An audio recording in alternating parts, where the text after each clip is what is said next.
don David, porque voy a presentar a dos compañeros con los que congenio muchísimo precisamente en las ideologías, en las ideas en lo general, y uno de ellos es precisamente politólogo, ahora que hablamos de politólogos. Primero déjeme saludar a mi querida Meme Yamel, periodista, corresponsal de Sin Censura. Querida Meme, muy bienvenida a este espacio. Hola, Toñito, ¿cómo estás? Gracias por recibirme por aquí, gracias a la gente aquí en la bonita banda de Sin Censura. Un beso a todos. Los traes juidos, Meme, con tus mensajes, con tus cuestionamientos en redes sociales, como ayer a la pareja de Rubén Moreira. Híjole, no, me dio un gustazo ver cómo confrontaste las realidades de hace algunos años. Y otro que pues también está confrontando a muchos y que está enfrentándose también con datos duros, con mucha fuerza, a precisamente los hipócritas en la política, es nada más y nada menos que nuestro queridísimo Jorge Armando Rocha, periodista y politólogo. Querido Jorge Armando, bienvenido a este espacio. Estimados, un placer, muchas gracias por la invitación, ya saben que estoy a la orden. Muy buen día. Es increíble que pueda estar con ustedes dos en esta mesa de diálogo, me da muchísimo gusto, me hace sentir muy, muy feliz porque más que una mesa de diálogo, en algún momento me gustaría tomarme unos mezcales con ustedes dos, pero esa es harina de otro costal. Vamos a los temas, porque fíjese, le quiero comentar al público consentidor esto con lo que comenzábamos. Hoy el presidente López Obrador exhibió ahora un departamento que Loret compró en 2019 y que costó exactamente lo mismo que 48 departamentos de interés social de Infonavit, es decir, toda una unidad habitacional. Estamos hablando, queridos compañeros, querida Meme, querido Jorge Armando, de 24 millones de pesos. 24 millones de pesos que se le atribuyen a un periodista un supuesto periodista, en cuanto a su haber como periodista, ¿no? En cuanto a una de sus tantas propiedades. Y el presidente lo deja muy, muy claro. Tan claro que presenta incluso una factura, le está poniendo don David al público consentidor en pantalla, una factura de esa compra, nada más y nada menos, querida Meme, querido Jorge Armando, que al chas, o sea, agarró Loretito la chequera y bolas. No sé si fue con chequera, no sé si fue con maletín, no sé si fue con la tarjeta, ¿no? Sacó ya la American Express Platinum, no sé cómo fue, pero pagó al chas 24 millones de pesos, según lo que plantea con esta factura el presidente López Obrador, y todavía tiene el descaro de decir en redes sociales que es víctima de una persecución política. Comenzamos contigo, querida Meme. Yo quiero partir esto en dos, y quiero ser muy breve, pero quiero partirlo en dos. En primera, obviamente esto es algo que se debe de cuestionar desde la perspectiva de las audiencias. Yo no conozco muchos periodistas en México que ganen eso, ni siquiera periodistas en el mundo. Habrá uno que otro que quizás porque ganen dólares, pero no conozco muchos periodistas que ganen eso. No lo conozco. ¿Por qué? Porque el periodismo se sabe que es una chamba golpeada, que no hay muy buenas prestaciones laborales, que son jornadas de trabajo que no tienen hora en realidad. Entonces, cuando vemos un periodista, porque así se llama, o sea, así él se titula, no él dice que es periodista, que gana eso o que tiene este tipo de propiedades, por supuesto que se debe de cuestionar. ¿De dónde? Sobre todo en el contexto político en el que vivimos, que es México. México es uno de los países en donde la censura indirecta está pagada, y ahí es donde entra la necesidad, la urgencia de esta reforma a la Ley General de Comunicación Social, porque históricamente en México se ha buscado que el gobierno tenga una mano en la prensa, porque es una forma de manipular a las masas.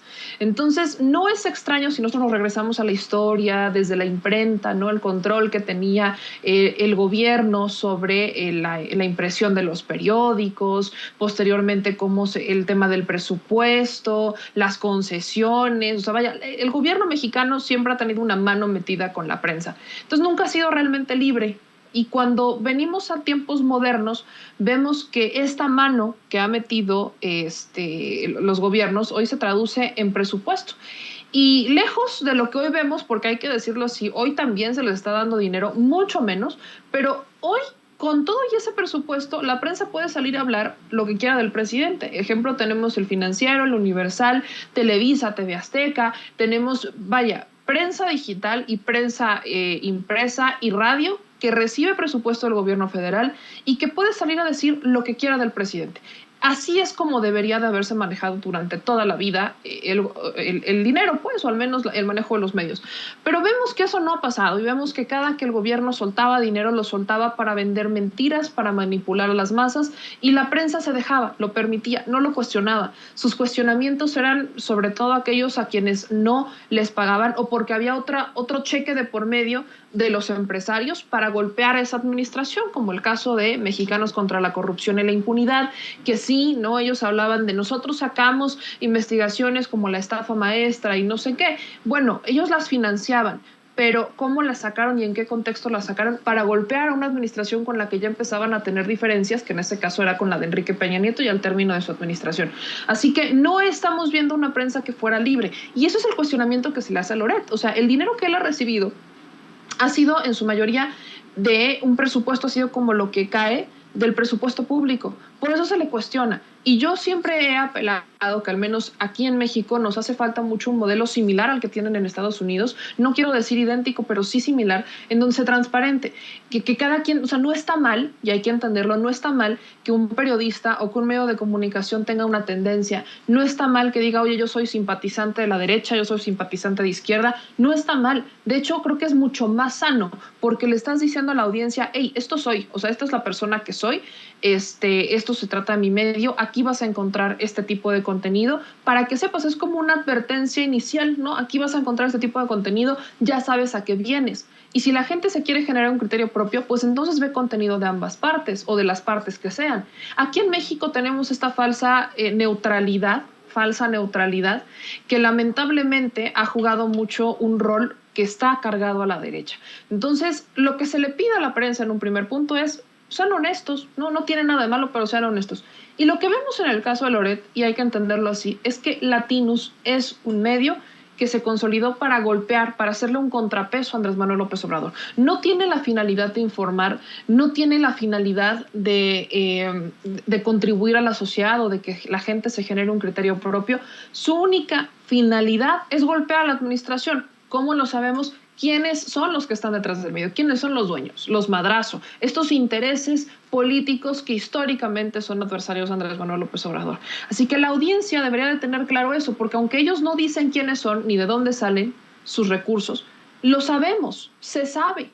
Y la gente por default debería de saber a qué se debe y qué es lo que va a encontrar ahí. Entonces, el cuestionamiento que se le hace a Loret de Mola en cuanto a su presupuesto, en cuanto a su riqueza, tiene que ver justamente con eso, que su riqueza no ha salido porque haya hecho investigaciones independientes que se las haya pagado la gente, no ha salido porque el señor se haya ido a reportar y que la gente le haya pagado directamente, no, ha salido de gobiernos y de políticos y empresarios con intereses políticos. Eso quiere decir que al menos debería de existir la obligación de decir, bueno, lo que a mí me han dado los políticos es esto.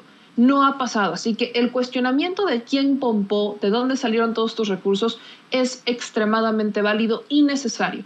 Pero creo también que el presidente Andrés Manuel López Obrador ya le está dando demasiado foco. Y esto creo que en vez de que el presidente esté enfocándose en exhibirlo, que me queda claro que lo hace por una razón, y es que pareciera que no hay suficientemente fuerza entre todos los demás que lo cuestionamos como para inclinar la balanza. Y creo que ese es un punto importante. Creo que tendríamos que buscar una unión y una coordinación ciudadana para hacer estos cuestionamientos, para que los deje de hacer el presidente. Porque el presidente tiene 1,500 cosas más importantes que informar y pareciera que nos estamos enfrascando. O sea, es el foro más importante que tenemos, que es la mañanera. El presidente dice cosas importantísimas, se desmienten cosas importantísimas. Hoy con lo de la Sedatu se da información brutal. Nadie cuestiona a Román Meyer porque lo que está haciendo está bien. Entonces, creo que el gobierno, desde el presidente per se, ya no debería de desgastarse con él. Creo que sé que lo hace por exhibirlo y sé que lo hace para desarticular y que para que cada vez más personas que ven mucho la mañanera abran los ojos, pero creo que deberíamos de ser los ciudadanos y no él el que haga eso, porque le está dando mucho foco. Al final, eso, fama es fama, mi querido Toñito, y ellos lo que quieren es eso. Y hace un ratito, Meme, nos lo decía precisamente Ricardo Sevilla, ¿no? Que de lo que vive Loret de Mola es de la confrontación. Sin embargo, yo sí creo que debe ser exhibido una y otra vez, aunque sea en las mañaneras. Es más, y le pido a don David que nos grabe para hacerle este cuestionamiento precisamente a nuestro querido Rocha. Es en las mañaneras en donde se obtiene muchísima más audiencia que en cualquier otro medio de comunicación tradicional. Nos ganan a nosotros en Sin Censura, querido Jorge Armando, y es ahí donde el presidente López Obrador da a conocer que Carlos Loret de Mola, además de todos los bienes que tiene, en esta fortuna que lo hace casi multimillonario, compró en 2019 un departamento por 24 millones. Es ahí donde pone la factura con la prueba de esta situación. ¿Tú qué opinas al respecto, querido Rocha? Estimados, bueno, coincido el 95% de lo que planteó mi estimada y admirada Meme Yamel. En lo que no coincido es en que yo considero que el presidente tiene que insistir tantas veces como sea necesario en este tipo de temas, porque lo mismo están haciendo desde el lado conservador y ellos no quitan el dedo del renglón. El presidente está en este mecanismo de autodefensa que es la mañanera, y aquí el punto central es si todo es bien habido, y en su caso hay recursos públicos o qué tipo de recursos habrían enriquecido a Carlos Loret de Mola, que hoy está convertido y exhibido como lo que es, un impostor, alguien que no podría acreditar que a partir de sus ingresos formales como conductor de radio y televisión tiene tanto dinero, tiene tanta riqueza amasada. Estamos hablando de auténticas millonadas que ha exhibido, creo que la punta del iceberg, el presidente López Obrador. Entonces hay un debate de fondo abierto. El presidente sabe que se va en 2 años y medio. Él no aspira a seguir gobernando, no aspira a más. Es muy importante para López Obrador su honorabilidad, su integridad. Entonces, mientras a él lo traten de poner en esta canasta de los expresidentes corruptos, él va a defenderse una y otra vez, y creo que hace bien. Estamos en un debate pues muy interesante. Algunos dicen, es que Loret es pues un empresario en todo caso, o es alguien que no debería de rendir cuentas. Pues es relativo, porque además los mismos que dicen que Loret no debe de rendir cuentas son los que están atacando todo el día. Ya van en el 50 y tantos de José Ramón López Beltrán, que también se les olvida lo esencial, que es una persona que no pertenece formalmente al gobierno. Aquí la discusión es si hay o no recursos públicos detrás de. En el caso de Latinus, pues es la fachada. Eso no podemos perder el foco. La fachada de un grupo político con intereses de poder por naturaleza y con intereses económicos. Roberto Madrazo, ¿qué quiere? Pues ir colocando sus fichas en diversas administraciones y seguir también acumulando riqueza, lo mismo sus hijos. Entonces estamos hablando de auténticos grupos de poder. No hay que perder el foco. López Obrador se está defendiendo de grupos políticos y económicos que quieren incidir en el gobierno, que quieren destruirlo, que además se lanzan sin piedad y pues usan al periodismo como pretexto. O sea, ¿cómo puede decir Loret que todo lo que tiene es en función de su trabajo periodístico? Por más que hiciera buenas investigaciones, que no es el caso, y que vendiera libros, pues no le alcanzaría para tantas millonadas. Y creo que el presidente López Obrador tiene hoy en día la radiografía completa. Es un impostor, es un mentiroso. Loret ha tratado de mostrarse como supuesta víctima. Hay que recordar que en el tema del departamento de Miami, recientemente dijo, el presidente se equivoca, no vale $5 millones, se lo vendo en $5 millones, sería el negocio de mi vida.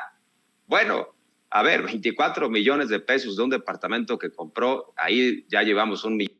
Los otros departamentos, la mansión ahí en Valle de Bravo, que dijo López Obrador, pues es una bañera al lado de la casa rentada de José Ramón López Beltrán. Entonces, pues claro que hay que tener calidad moral, porque Loret es de los que más ha criticado al presidente López Obrador y ha tratado de que quede cimentada esta narrativa de que López Obrador es tan corrupto como los otros expresidentes, solo que lo disfraza y que tiene la misma naturaleza. Y ellos, los conservadores, han tratado de tirar la cuerda hacia un lado, el presidente se ha defendido, creo que hace bien. Ya Loret no necesita más fama, ya llegó al tope, digamos. Es un tema de un debate abierto que el presidente debe seguir en esta defensa, porque yo creo que también los seguidores de Loret pues ya no escuchan. Ellos lo que quieren es que Loret siga golpeando al presidente, no les importa de dónde salen los recursos, porque lo que les interesa es dinamitar el discurso de López Obrador, pero el presidente haría mal en someterse a esa agenda, agacharse. Yo creo que les daría más poder si el presidente guardara silencio. Entonces, básicamente, lo que pienso en una aproximación, estimados. Así es, y los seguidores de Loret son los seguidores de Chumel Torres, ¿no? O sea, hay que dejarlo muy, muy claro. Es imposible cambiarles el dogma, eso quiero aclarar, ¿no? A cualquier conservador en estos momentos, yo diría mayor de 30 años e incluso mayor de 25 años, va a ser imposible cambiarle el dogma porque desde que son niños les han puesto la idea de que en las escuelas privadas, de que Benito Juárez era un malvadón, de que deben ellos tener una idea racista y clasista de la vida, y a partir del 2000 les pintaron a López Obrador como el peor demonio de los demonios. Entonces, debido a ese dogma, eso es un dogma, esa es la realidad, no van a cambiar nunca, pero es bueno que puedan seguir siendo exhibidos. Y le pido a don David que nos grabe. Hablando de dogmas, está el dogma del priismo, uno de los que tal vez preocupa muchísimo. Yo y el presidente López Obrador, Meme, comienzo contigo en esto, híjole, le puso disculpe usted la palabra, pero le puso una verdadera madriza a Alito Moreno y a Rubén Moreira por votar a favor de las empresas en lugar de los mexicanos. Comienzo contigo, Meme, porque tú ayer exhibías precisamente a la pareja sentimental de Rubén Moreira, quien ahora es candidata a la gubernatura de Hidalgo, a Carolina Villano. Hoy el presidente, asegurando que Lázaro Cárdenas nacionalizó el petróleo y López Mateos nacionalizó la industria eléctrica para los mexicanos y que ambos eran del PRI, cuestiona qué tiene que ver Alejandro Moreno con ese pensamiento si votan en favor de las empresas, o el jefe político del PRI, Rubén Moreira. Y para ponerle, bueno, pues más sal, más limón a la herida, lee la carta de López Mateos en la que se asegura que solamente un traidor entregaría su país a los extranjeros, querida Meme Yamel. Hay que poner varias cosas sobre la mesa, mi querido Toñito y mi querido Jorge, porque aquí estamos hablando de un PRI, ¿no? Del PRI que nacionalizó la industria eléctrica, el PRI de la expropiación petrolera. Entonces, moralmente, el PRI tiene una responsabilidad con la reforma eléctrica. Además de la reparación del daño, claramente, una reparación del daño por la reforma energética del 2013, una reforma energética que se aprobó en minutos, que no se discutió, una reforma energética en la que gastaron millones para decirnos que iba a bajar la luz y que eso fue mentira, una reforma en donde el propio secretario de Energía en su momento, ¿no?, terminando la administración de Peña, reconoció que nunca estuvo destinada para bajar la luz, al menos en 30 años.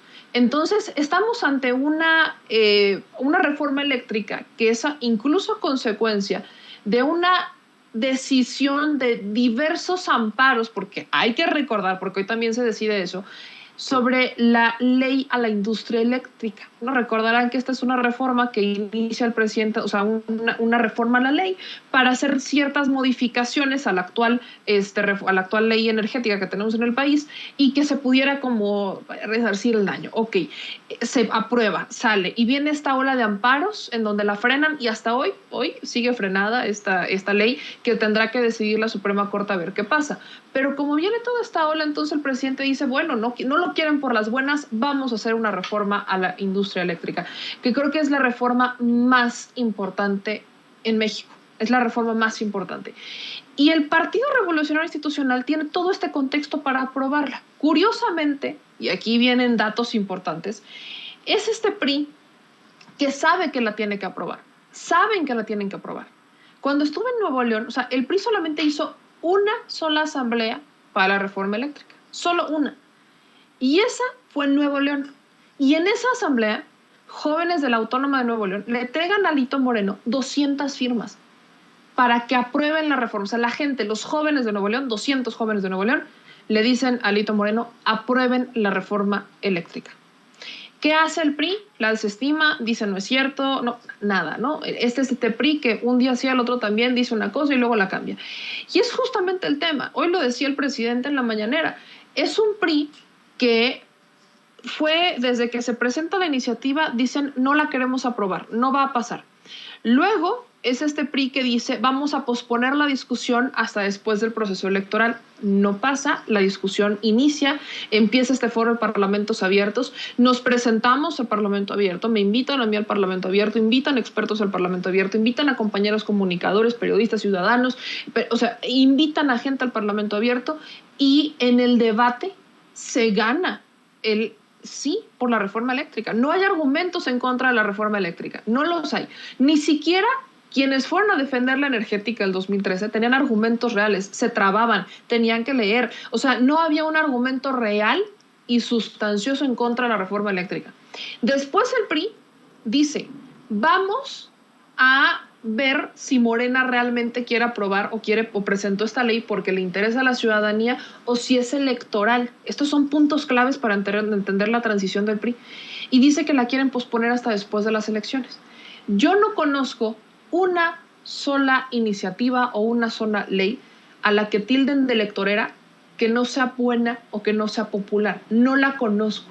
Entonces, cuando el PRI, PAN, PRD, porque esto lo dijeron los tres, dicen que quieren aventar la discusión y posterior votación de la reforma eléctrica hasta después de las elecciones para ver si es honesto Morena en su intención con la reforma, están diciendo que es necesaria, la están reconociendo. Pero por si eso no fuera suficiente, lanzan su propia reforma eléctrica. O sea, esto ocurre con semanas de diferencia. Y entonces lanzan su propia reforma eléctrica. Y cuando uno la lee, es una copia de la reforma eléctrica de Andrés Manuel López Obrador. Es una copia. La hicieron un poquito más light, ¿no? Como que la rebajan con agua. Pero es la esencia de la reforma, la nacionalización del litio, el que el Estado tenga un control, o sea, que la CENACE regrese a la Comisión Federal de Electricidad, ¿no? Todos estuvieron en contra de esto, pero ahora resulta que la propuesta de reforma eléctrica del PRI trae estos argumentos. Y después de presentar su propia reforma eléctrica, que es un plagio de la de Andrés Manuel López Obrador, salen a decir que no la van a votar a favor. Y luego salen con Va por México, o sea, PAN, PRD, se unen otra vez con ellos, a decir que no va a pasar, que no la van a votar a favor y en comisiones la votan en contra. Que en comisiones no importa si la votan a favor o en contra porque con todo y la mayoría de Morena, PT Verde, la sacaron y ya está en la lista de las discusiones. Entonces, viene todo este hilo de incongruencias, de un día sí, mañana no, o sea, de que el PRI amanece bipolar. El PRI entre volátil y bipolar, yo no sé en dónde está. Deberían de ir a tratarse, porque un día dicen otra cosa y otro día se la cambian y luego van y vienen y van y vienen y van y vienen. ¿Por qué? ¿Por qué lo hacen? Porque no tienen forma de evadir su responsabilidad en la aprobación de esta. Ahora, aquí vale la pena mencionar, el PRI está dividido, el PAN está dividido, el PRD ya casi no existe. Movimiento Ciudadano es una fusión interesante de panistas que se sienten progres y los salvadores de México. Pero el PRI, particularmente, hay muchos priistas que no simpatizan con Alejandro Moreno Cárdenas. Y el PRI tiene una tradición de alinearse públicamente. pero en donde vamos a ver realmente la intención del PRI y de los legisladores está en la votación. Hay 1.500 estrategias que puede aplicar Morena, tiene 1.500 cartas que puede aplicar Morena para que se consigan estos 54 votos y que puedan salir del PRI. Y yo no dudaría que hasta uno que otro del PAN. No lo dudaría, porque esta es una reforma que va a solucionar las cosas. Podrían llegar a negociar en los transitorios, pero yo estoy segura que esta reforma se va a aprobar porque los mensajes que han dicho unos y otros han sido tan interesantes, tan viscerales, tan diversos, tan variados, que ya ni siquiera ellos se entienden. No va a faltar el legislador que va a ser difícil, va a ser un debate intenso, no va a salir a la primera, va a ser un proceso. Pero en la votación final yo les apuesto lo que quieran a que vamos a tener priistas que van a traicionar a Alito Moreno y que van a traicionar a las cúpulas del PRI, como ya lo han hecho muchas veces. Eso creo que es la clave. Seguramente lo que harán es pues votar a favor de la reforma eléctrica y ese será su boleto de entrada a Morena. Esa es mi opinión. De hecho, le pido a don David que nos grabe porque creo que es muy, muy claro, Jorge Armando, lo que está ocurriendo. Meme lo menciona claramente. No es que sean volátiles, sino que están muy, muy pendientes de esos intereses que puedan tener a nivel partido en medio de una serie de diferencias. Pero, ¿qué importan ya esas diferencias? ¿Qué importa ya los intereses del PRI si es un partido destinado a la ruina? Vamos, si no es que mañana veamos el fin del PRI, sí se ve cercano su fin en algunos años. Y muchos de esos políticos buscarán saltar precisamente del PRI hacia Morena, diciendo, no, es que nosotros votamos por la reforma eléctrica, congeniando absolutamente en el ideario de Lázaro Cárdenas, congeniando absolutamente en los idearios que buscaron el bien de México. ¿Qué nos puedes decir sobre esto, Jorge Armando? Pues todo un tema fascinante lo que plantean, porque en efecto podríamos hacer todo un programa, una discusión de qué es el PRI hoy en día. Y el PRI al que hace referencia el presidente López Obrador es al priismo posrevolucionario que edificó instituciones muy importantes como la Comisión Federal de Electricidad, que también construyó a Petróleos Mexicanos. Es ese PRI al que el presidente está haciendo alusión, pero hay que reconocer que históricamente el PRI que venció es el que sigue operando, el PRI neoliberal. Hubo ahí una disputa interna. El PRI se hizo un partido muy grande, muy vasto, con mucha extensión y que habían lo mismo empresarios muy cercanos a la derecha que hombres y mujeres de izquierda, los sindicatos, la CNC, los sectores campesinos, los sectores obreros. Entonces, lo que sí es un hecho es que estamos observando que ese PRI neoliberal no ha muerto. A pesar de que el propio Rubén Moreira, y esto lo enmarco en el mar de contradicciones que existen, por eso es un tanto complejo analizar esto, como dice Meme Yamel, están ahí inmersos en estos mensajes contradictorios. Rubén Moreira hace algunos meses, no sé si lo recuerdan, en un congreso nacional priista, aseguró que ya habían pateado al neoliberalismo. Y bueno, pues muchos dijimos, caray, pues ¿qué está diciendo? O sea, está públicamente deslinándose de Salinas, de Enrique Peña Nieto, que pues él fue parte de todo esto. Y muchos no lo creímos, que ya habían pateado al neoliberalismo. De alguna manera, públicamente se estaban quitando estas cadenas para que pudieran ellos abordar temas que no se abordarían bajo esquemas más cercanos al neoliberalismo. Pero ahora lo que observamos es que la lógica perista del acuerdo popular ganó. Alejandro Moreno Cárdenas sale a dar este mensaje. En la mesa negoció con el dirigente del PAN, con el dirigente del PRD y sobre todo bajo la supervisión de Claudio X González, ¿no? Entonces estamos observando eso, en buena medida, un PRI neoliberal que ha vencido, que lleva años en ese sentido operando. Podríamos decir un tanto ingenuos los que pensamos que el PRI podía cambiar. Finalmente son los mismos que aprobaron en el sexenio pasado la reforma energética de Peña Nieto, que es precisamente el fondo del problema, entregarle un pastel a los sectores empresariales transnacionales sin importar lo que le pueda pasar a millones de mexicanos y de mexicanas. Entonces, estamos en medio de ese proceso.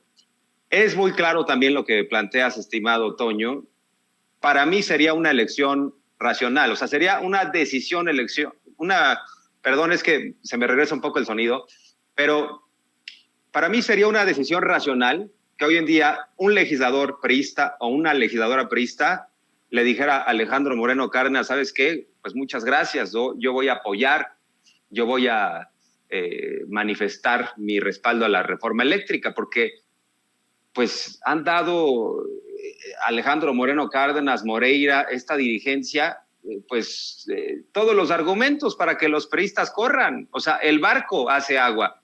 No por nada, Quirino Ordaz dijo, yo prefiero una embajada. Lo mismo el exgobernador de Campeche, priista, Aiza González. Hay que recordar que el gobernador era Alito y después se fue de presidente del PRI, dejó a Aiza González. Aiza González se va de embajador. Imagínense el mensaje. Es corran, porque además el partido se está haciendo pequeño y esa es una realidad.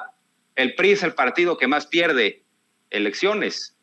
Perdió el año pasado estados estratégicos, Sonora, Sinaloa, perdió Tlaxcala, perdió Guerrero. Este año va a perder Hidalgo, va a perder Oaxaca. ¿En dónde van a caber los priistas si no es en Morena? Eso hay que plantearlo en términos prácticos, más allá de ideologías. Y creo que hay priistas que van a decir, realmente la extensión de Morena por los alcances, por el crecimiento, es la extensión que tenía hace algunas décadas el PRI, y ahí vamos a caber. De una vez vamos a votar en favor de la reforma eléctrica y por ahí podríamos encontrar quizá la cantidad de votos necesarias. No sabemos cuántos votos, no tenemos una bola de cristal. Seguramente habrá quienes digan de una vez, porque ¿qué me ofrece Alito? Que no nos diga que lo mejor está por venir. Seguimos perdiendo y perdiendo elecciones y es muy probable que pierdan el próximo año el Estado de México, que ya con eso. Entonces, se van a quedar como cascarón. Es muy interesante el video de ayer de Alejandro Moreno Cárdenas, estimados. Se va a hacer campaña a Quintana Roo y sube un video en donde no aparece la candidata a la gubernatura de Quintana Roo. ¿Saben quién aparece? Pues aparece Alito. Él dijo, vamos a perder, ¿no? O sea, esa es ya la mentalidad. Vamos a perder donde nos paremos hoy en día, pero entonces le voy a sacar provecho. Voy a los estados y voy a promoverme porque él quiere ser candidato presidencial. Entonces los está llevando a la ruina, a la quiebra como partido. Él dice, yo me voy a posicionar, ya no me interesa lo que suceda. Es un grupo muy pequeño. Y vean el video, o sea, no promueve a la candidata, se está promoviendo él en Quintana Roo y le ponen ahí Alito presidente, ahí como que jugando con los conceptos de que él es el presidente del PRI, pero realmente es un acto anticipado de campaña para quien lo quiera leer de esa manera. Pero bueno, parte de lo que quería comentar. Pues es que este sujeto, Alito, además de ser el hombre más desvergonzado y cínico de México, tiene esa idea de que tal vez con un culto a la personalidad, querido Jorge Armando, puede convertirse en el líder de México, pero muy al estilo Kim Jong-un, si me lo permites, y también querida Meme. La verdad es que eso es más que yo ver a una situación en la que se está buscando la salida del PRI de alguna u otra forma del gran problema de cuestionamientos que tienen en estos momentos, pues están tratando de poner la personalidad de Alito. Esto ocurre ya desde hace mucho tiempo. Desde las elecciones pasadas vemos un Alito Moreno que llegaba precisamente a los mítines de los candidatos a diputados y candidatos a gobernadores, siendo él, pues, don Chinguetas, disculpen ustedes la palabra, don Chinguetas del PRI, ¿no? El gran redentor del PRI, cuando pues no es nada de eso. Y tal vez en algún momento puede enfrentar a la justicia debido a los cuestionamientos y acusaciones por su gestión al frente del gobierno de Campeche. Pero sí, miren, el tema, como tú bien lo dijiste, Jorge Armando, es extremadamente largo. Podríamos pasarnos aquí las horas, querida Meme, querido Jorge Armando. ¿Por qué no nos comparten sus redes sociales, querido Jorge Armando, tú que cerrabas este espacio, para que la gente se ponga en contacto con ustedes? A ver, cuéntanos, por favor, querido Jorge Armando. En Twitter estoy como @RochaPeriodista, y estamos en comunicación permanente, y también en mi canal de YouTube me encuentran como Jorge Armando Rocha, también en Facebook, así que muchas gracias por la confianza, estimado Toño, un placer. Meme, muchas gracias también. No se me va a olvidar, tú fuiste en este mundo del YouTube y de las redes sociales, al cual yo estaba bastante ajeno, no de Twitter, porque en Twitter he tenido una permanencia ahí, pero de este mundo del YouTube que yo desconocía, fuiste la primera que me buscó para tener ahí una participación, para que yo diera un punto de vista, así que no se me va a olvidar, estimada Meme, un abrazo y un placer también compartir contigo.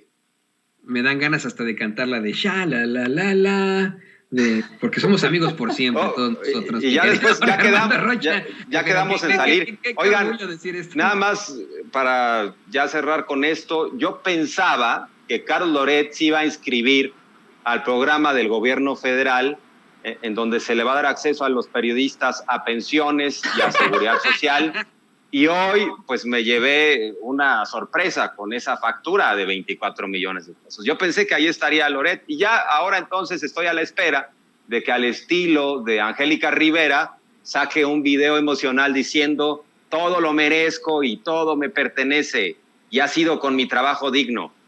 Lo va a sacar esta noche, ya amenazó con que va a ser su respuesta en el flatulento Latinus perteneciente a los madrazos, pero pues a ver ¿en qué queda eso, mi querido Rocha? Meme, después de las flores que te aventaron, por favor cuéntanos tus redes sociales, tus canales para que la gente te busque. Tienes una serie también de flores y de comentarios muy positivos en nuestros chats.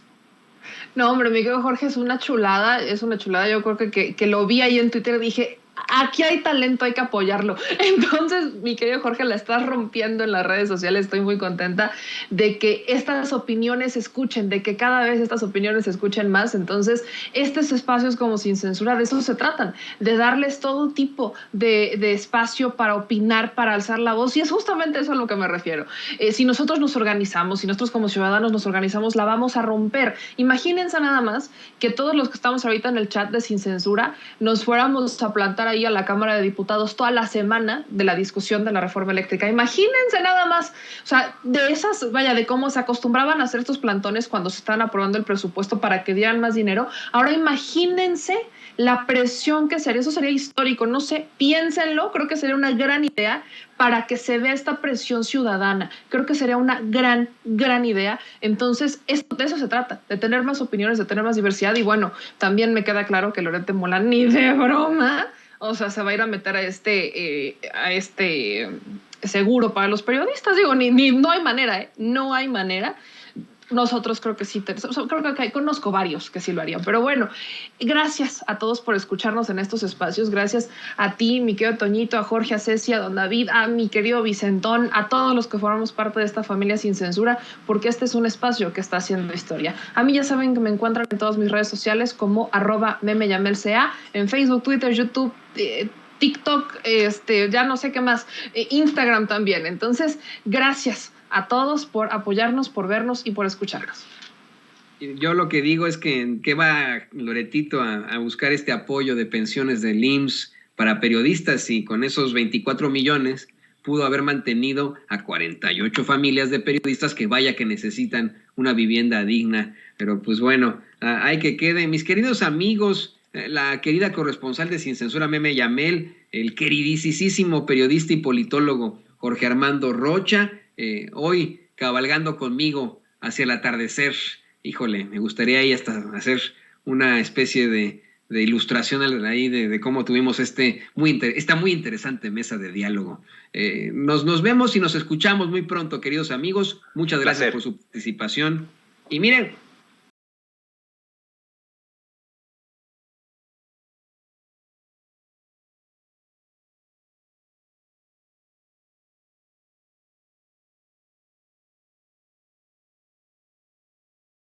Nancy Flores, periodista y corresponsal de Contralínea. Nancy, muy buenas tardes, ¿cómo te va? Hola, Toño, buenas tardes, gracias por la invitación. ¿Cómo están ustedes? Muy bien, te ofrecemos una disculpa por haberte dejado en línea durante mucho tiempo. Estamos tratando un tema que es verdaderamente importante para los mexicanos. En estos momentos todavía la Suprema Corte de Justicia de la Nación decide si declara constitucional o no, determina que es constitucional o no la ley de la industria eléctrica. Y bueno, pues en eso nos llevamos un análisis muy, muy largo, pero creo que muy objetivo y muy importante.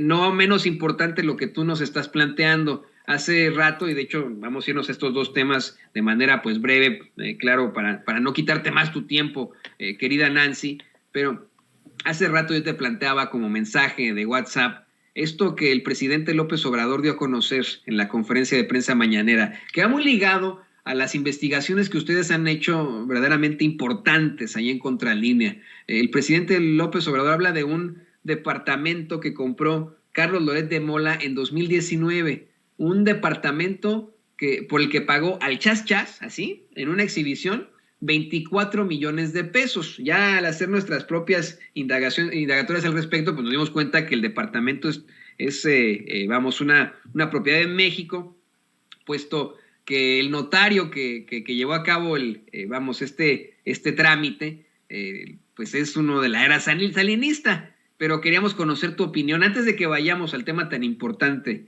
de Ayotzinapa. Queremos saber tu opinión sobre las declaraciones del presidente López Obrador ante ese departamento de 24 millones de pesos, lo mismo que 48 casas, 48 departamentos de Infonavit, es decir, toda una unidad habitacional para Carlos Loret de Mola. Me parece que el presidente ha vuelto a subir el tono en esta pues ríspida contienda que tiene con el comunicador Carlos Loret de Mola, al presentar no solamente este dato, sino también otro dato que tiene que ver con esta propiedad en Valle de Bravo, ¿no? Incluso presentó algunos de esta propiedad, indicó que no eran 8 hectáreas como lo había anunciado el día de ayer, sino 3.5 hectáreas. De cualquier manera es una propiedad muy grande y aquí el tema es pues hasta dónde va a llegar esta confrontación entre ambos personajes. Ambos personajes son públicos, muy relevantes en el sentido de que pues también Carlos Loret de Mola tiene muchísima tribuna. Y pues me parece que el presidente vuelve a subir el tono en esta confrontación y veremos. Yo creo que este tema no se va a agotar en estas semanas, sino que va a continuar para la próxima. Y pues sí, o sea, aquí mismo habíamos hablado, Toño, de cómo no existe los periodistas ricos. O sea, de hecho, los teóricos del periodismo, los grandes periodistas a nivel mundial nos indican que pues la riqueza no es una de las características de los periodistas, de los reporteros, porque esto significa casi siempre que existe pues corrupción, ¿no?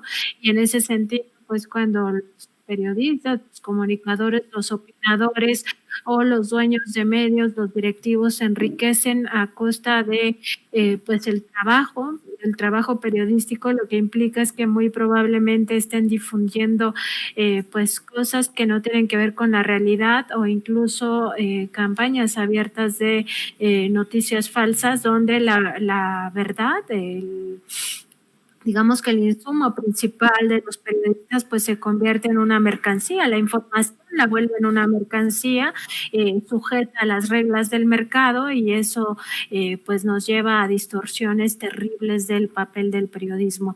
Recordar aquí también, Toño, muy importante también para tu audiencia, que el periodismo es una herramienta para ejercer un derecho a la información que no es patrimonial de nadie, que es de todos los seres humanos tenemos derecho a eso, porque además se le conoce como derecho llave y eso significa que con este derecho podemos acceder a otros, ¿no? Cuando tenemos información podemos exigir nuestra, pues algún otro derecho, como por ejemplo el derecho a la salud, el derecho a la educación, el derecho a un ambiente sano, en fin, a cualquier derecho con información tienes acceso a eso, pero además es una herramienta democrática. La información te permite tomar decisiones en materia de democracia, de participación ciudadana y por eso es tan importante que no se convierta en una mercancía la información comunicación, porque al estar sujeta a las reglas del mercado, pues significa que cualquiera puede modificar esa información, manipularla y al final hacer campañas, pues, como lo que ya hemos visto a lo largo de todo este tiempo, campañas que no tienen sustento real, pero pues que están ahí en la mayoría de medios de comunicación corporativos y que pues nos reflejan una realidad que no es la realidad real. Ahora sí que ya entramos en un terreno hasta filosófico. Sí, exactamente lo que platicábamos desde la vez pasada, que es situaciones en todo caso filosóficas, pero que tienen que transmutarse a el silogismo de el periodista no puede estar cercano al poder, el periodista tiene que estar cercano al pueblo y no hay periodistas ricos, eso es pues casi imposible. Me imagino que algunos periodistas acá en Estados Unidos al participar como comentaristas de televisión podrán ganar mucha lana, pero de ahí en fuera es muy cuestionable tener departamentos hasta de 24 millones de pesos, esa es otra cosa. Y Nancy, le voy a pedir a don David que nos grabe. Quiero felicitarte y por supuesto darte toda mi solidaridad por el planteamiento que haces esta semana en la conferencia de prensa mañanera. En la conferencia de prensa mañanera le plantea al presidente López Obrador pues la serie de problemáticas a las que se enfrentan los jóvenes en las escuelas normales rurales, problemáticas en cuanto a los recursos que obtienen y lo que provoca que tengan que movilizarse para exigir, una mejor educación en mayor dignidad, por supuesto, que es, el trasfondo del caso Ayotzinapa, de lo que ocurrió con los jóvenes desaparecidos de Ayotzinapa. Nos estamos dando cuenta, y es algo que están llevando ustedes ahí en Contralínea, que este grupo interdisciplinario de expertos independientes del caso Ayotzinapa consiguió acceder a 57 reportes de espionaje del CISEN y de Sedena a normalistas rurales. Y esto me parece a mí deleznable que tenemos a jovencitos haciendo manifestaciones, expresándose de manera clara y pacífica, y que debido a esto sean considerados enemigos del Estado. Así fueron considerados en los sexenios pasados. Jovencitos que buscaban estudiar para convertirse en maestros en comunidades rurales, fueron considerados enemigos del Estado. ¿Qué nos puedes decir sobre esto, querida Nancy? Sí, Toño, fíjate que yo lo que quería plantearle al presidente es precisamente eso, que los estudiantes normalistas rurales siempre se manifiestan por cosas justas, es decir, cada ciclo escolar los orillan los gobiernos estatales a que tengan que manifestarse para tener garantizado el presupuesto para cada escuela normal rural, y esto es porque quedan prácticamente al gobierno estatal, o sea, no importa que desde la federación se etiquete un presupuesto para estas normales rurales, sino que no llega a estas escuelas particularmente, porque como bien dices, en el pasado se les consideró hasta semillero de guerrilleros, con una estigmatización terrible de estos estudiantes a los que siempre se les califica como revoltosos, cuando en realidad estaban siendo orillados cada año a movilizarse porque no les llegaba el presupuesto, no querían sacar las convocatorias para que existiera una nueva generación, ¿no? Entonces tenían que exigir que se respetara la matrícula cada año, también exigir que se tenga dinero para el comedor, para lo más básico, sus habitaciones, en fin, para todo lo que ellos aprenden ahí en las normales rurales. Y yo quería que se hiciera conciencia de esto, porque eso los orilla a movilizarse. O sea, no es que ellos quieran ser revoltosos, no es que ellos quieran acabar en estas movilizaciones masivas, sino que las propias autoridades de los gobiernos estatales los orillan por tratar de asfixiar año con año a estas escuelas. Entonces, por eso mi pregunta era si a ellos habían evaluado ya federalizar este sistema educativo tan importante, porque como también lo apuntabas, Toño, estos maestros son los que van, maestros y maestras, son los que van a las comunidades más alejadas y además no solamente se trata de que enseñen a los niños a leer, a escribir, a sumar, a restar, a hacer operaciones matemáticas, sino que también se trata de quienes inciden en las comunidades a las que llegan. Ellos estudian 5 ejes educativos en las normales rurales y uno de ellos tiene que ver con producción, entonces aprenden a arar el campo, a sembrar, a hacer productiva la tierra, a criar animales de una forma mucho más amable con el planeta, pero también de una forma que sea redituable para los campesinos, para quienes tienen algunos puerquitos, algunas ovejas o algunas gallinas. Entonces, cuando llegan a estas comunidades tan lejanas, no solamente le enseñan a los niños, sino también a los padres de esos niños, al resto de la comunidad, a hacer productiva la tierra, a hacer productivos los animales, a generar un poco de, digamos, de ingresos mayores que de por sí tienen. Entonces es un papel fundamental. La verdad es que yo no pude hacer toda esta exposición ahí en la conferencia matutina porque tampoco se trata de una conferencia que yo estuviera dando, pero a lo que me refiero es que es muy importante. Entonces el hecho de revisar este informe del grupo interdisciplinario de expertos independientes, la verdad es que deja en shock a las personas que se toman el tiempo de leerlo con minuciosidad, porque sí, es que pareciera que eran enemigos del gobierno federal, de los gobiernos estatales, de los gobiernos municipales. Y en este caso, en este trabajo que presentamos, que tú mencionas, Toño, pues nos dimos cuenta que todo eso que durante muchos años se dijo, ay, los normalistas rurales son paranoicos, inventan que los persiguen y todo, pues no es cierto, o sea, es una realidad.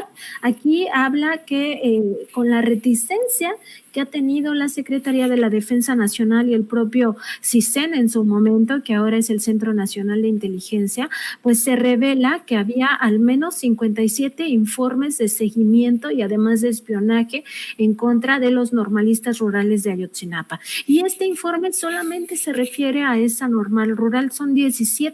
Las 17 siempre estuvieron bajo la lupa y en contralínea tenemos muchísimo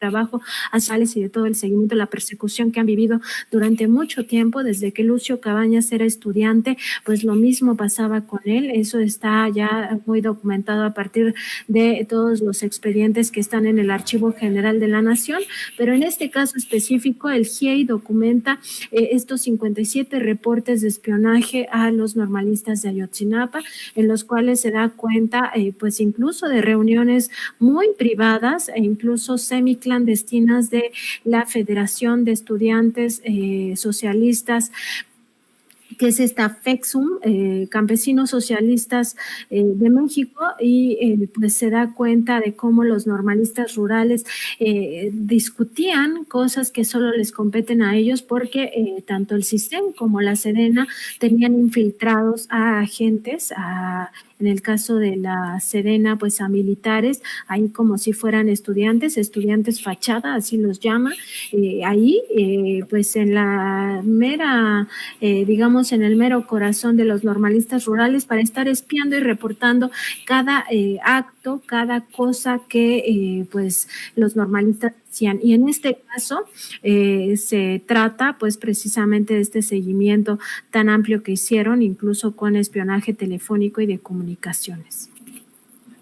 Y que es verdaderamente lamentable, es ridículo que se siga satanizando al gran Lucio Cabañas, querida Nancy. Estoy convencido que la historia lo absolverá, si no lo ha absuelto ya en estos momentos al gran maestro rural Lucio Cabañas, y que en algún momento será recordado más que como un enemigo del Estado que fue asesinado como si se tratara de un animal en cacería, pues como un verdadero héroe y un verdadero luchador por la justicia y por los derechos civiles de los mexicanos. Querida Nancy, por favor compártenos tus redes sociales para que la gente te busque, te lea ahí en Contralínea, después de estas muy importantes y muy interesantes, pero sobre todo propositivas y fuertes investigaciones que tienen ahí, investigaciones periodísticas, querida Nancy Flores. Claro que sí, Toño. Nos encuentra toda esta información en www.contralinea.com.mx, además en Twitter como Contralínea, a mí me encuentran como @Nancy_contra y pues los invitamos también a nuestro programa en vivo que es de lunes a viernes a partir de las 9 de la mañana en nuestro canal de YouTube y en Facebook donde nos encuentran como Contralínea. Muchas gracias, Toño, por este espacio, también gracias a Ceci y a todo el equipo, a Vicente, por supuesto, un saludo muy especial y también a tu audiencia. Muchas gracias.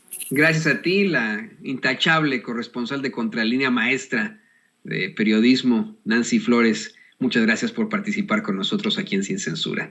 Y grábenos, don David. Amigos, amigas, regresamos en breve, pero mientras seguimos hablando sin pelos en la lengua, sin censura, usted puede suscribirse a nuestros 3 principales canales en YouTube. Sin Censura Media, en donde tenemos más de 1.600.000 suscriptores, Sin Censura TV, en donde tenemos más de 1 millón de suscriptores, y en Sin Censura Presenta, en donde queremos llegar muy pronto a los 100,000 suscriptores. Si usted ya está inscrito en Sin Censura Media, suscríbase en Sin Censura TV. Si ya está suscrito en Sin Censura TV y Sin Censura Media, suscríbase a Sin Censura Presenta. Recuerde que es gratis, no tiene que sacar un solo centavo de su bolsillo para apoyarnos. Dele clic en la campanita para que los señores y señoras de YouTube envíen las notificaciones cuando estemos transmitiendo en vivo y en directo o estemos subiendo videos. También nos puede seguir en Twitter en @Vicente Serrano y hasta en Instagram. Ojo, también estamos en Instagram. Son nuestras redes sociales y con el apoyo de ustedes seguimos creciendo, porque con ustedes todo, sin ustedes nada.